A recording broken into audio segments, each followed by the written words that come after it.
Почему, когда ты влюбляешься в кого-то, то готов ради него сделать все, что угодно, и даже отдать свою жизнь? Готов пойти на все ради одной улыбки своего возлюбленного, ради его довольства и любви, не боясь трудностей.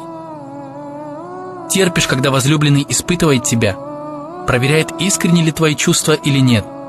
Так почему ты не можешь также относиться к своему возлюбленному Господу?